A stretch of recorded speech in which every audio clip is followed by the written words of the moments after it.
Hey you, welcome back to my channel. This video is the third video in my UK vlog series from when I was there for work last year. I wanted to make a quick disclaimer that I abided by all the UK's guidelines that were in place during that time. The time I had off work, I was able to sightsee and also meet up with a friend of mine. Other than that, I traveled alone, tested negative multiple times, and was always wearing a mask and was socially distancing. I hope you enjoy this video and don't forget to watch my previous vlogs. I was lucky enough to have my friend Fenella with me during the first couple of days in Edinburgh. We stayed in a gorgeous Airbnb in the west end of Edinburgh. In here. Oh. Ooh. Bedroom, which is really pretty, which is gorgeous too. Beautiful bathroom. It is absolutely gorgeous in my Airbnb. This is my little outfit for the day. Didn't really do my hair or anything, but super cute. I just did laundry last night and there's no dryer, so I had to hang up some of my clothes. It's kind of everywhere. I hadn't really done a lot of laundry even when I was in England, so it was really important for me to kind of make sure that that was all done and ready to go. This room is absolutely beautiful. Take a look at that. There's this really cool staircase in the building I'm in. The street view from the place. While Fenella was getting a bit of a rest, I went and had lunch at the Ivy. I just finished up a lovely meal. I didn't realize that I went to the same restaurant that I did in Bath here, which was really nice. But I'm on my way to Edinburgh Castle. Super excited to see that. If there was one place in the world that I would want to end up, it's honestly Scotland. I fell head over heels in love with Edinburgh. The first thing that I went to go see is something that you have to see if you are in Edinburgh, and that is Edinburgh Castle.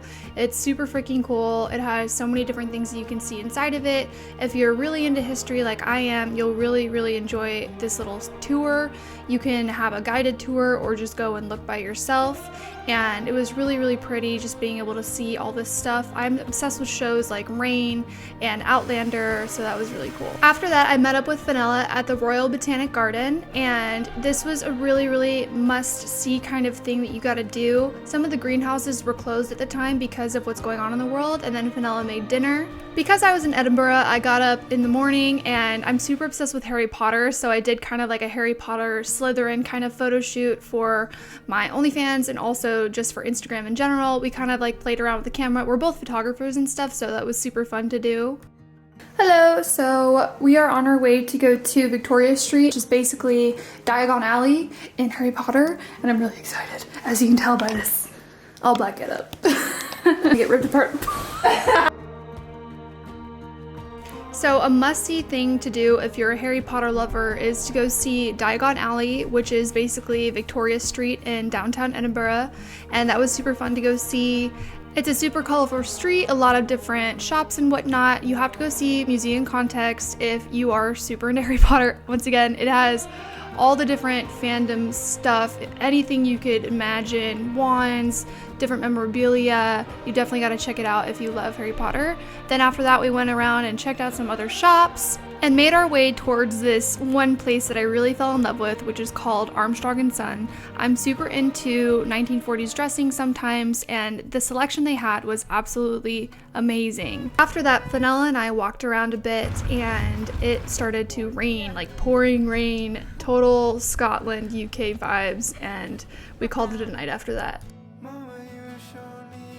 Good morning. So it's like 11 a.m. here in Edinburgh, and today I'm gonna go on the hunt for some more vintage clothes because the vintage store that I went to yesterday was amazing. There's nothing like that in America.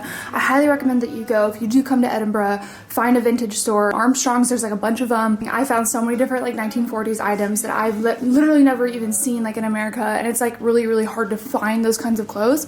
So I'm super excited. This jumper, by the way, is from Anthropologie, super comfortable. And then after that, I might go check out like Tom Riddle's grave and some grave sites here in Edinburgh because they are really cool. Probably after that, just try to go see like what else I could see for the day. But I'm getting a bit of a late start because I kind of slept in a bit, but I'm really excited and I can't wait to take you guys with me and show you all the film and stuff. So let's go. My friend Fenella that was with me, traveling with me for a week, just went home today, so I'm back to doing solo travel. If you love like following me, you love how creative I am, you'll definitely love following Fenella because she's an amazing content creator, has been in the industry for like 9 years, has a YouTube, Twitter, Instagram, and TikTok that I'll plug all down below so you guys can go follow her. But she's such a cool freaking person, and it was really nice being able to hang out with her and hang out with a like-minded person for a week, and it was really cool. Back to solo travel, and I'm super excited to take you guys with me. I stuffed all of my camera gear into a backpack. I went and picked up a chai tea latte from the local coffee shop, and after that I went on the hunt for vintage clothing. Once again, I stopped at Armstrong & Son. Amazing, my favorite one. So I found this one really cute green dress from there, and then that's the second time that I've been to that store. I found a couple of really cute pieces there yesterday, and now they recommended that I go to this place called Godiva, which is apparently like another really cool vintage store, so I'm gonna go check that out and see. I have never seen vintage stuff like this in America. I mean, I'm sure maybe there's like stores across the country, but it's been really hard for me to find, especially like stuff in my size since I'm a size 10. So yeah, I'm really excited. So Castle's right there. The other store is like super close. So this is the other vintage shop they recommended that I go, which is literally like less than half a mile from the other store, which is in that direction. So I'm gonna check this out and see if they have any other 1940s items. Hello. So that place didn't really have any 1940s vintage items. They do have vintage items though. I was recommended to go to Carnivale. The other one's called Herman Brown. So I'm on my way to Herman Brown, and then I'm gonna check out Carnivale as well. So this is the third vintage shop, and then I was told they have some really cool 1940s items, so I'm hoping for the best. Herman Brown didn't really have a lot of 1940s clothing items, but they did have a lot of 1940s, 1930s accessories. I even picked up an Edwardian coin purse, which was super cool. So this next place is called Carnivale, which is literally like 250 feet away from the Herman Brown place that I just left, and I have been told that they have some hand-selected 1940s items. Carnivale was an absolute goldmine. I will tag all of their social media, all the different places that I went. I found so many amazing pieces. I'm in love. This one is lovely. I would just have to wear a belt with it, and it's missing a button, but I could work with it. The only two pieces that I'm not gonna buy is this coat, which is amazing, but it's too small, and then this dress, which is really cute, but it's too small, and I'm taking all of this with me. Raining a bit. This is my fourth vintage shop today. It's called Those Were the Days Vintage, and it's also a bridal boutique. The woman that owns Those Were the Days was the sweetest, kindest one. I have 5 dresses that I'm going to be trying on today. Such a good selection here. I'm very happy with the finds that I've had so far.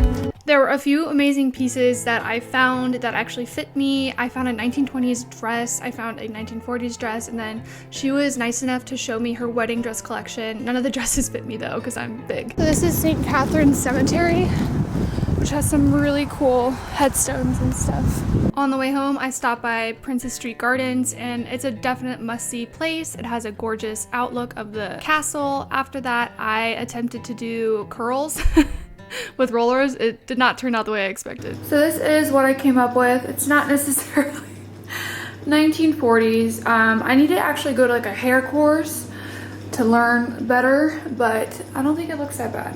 I think it's fitting with the dress, and then I'm gonna have to find somebody to button me in the back.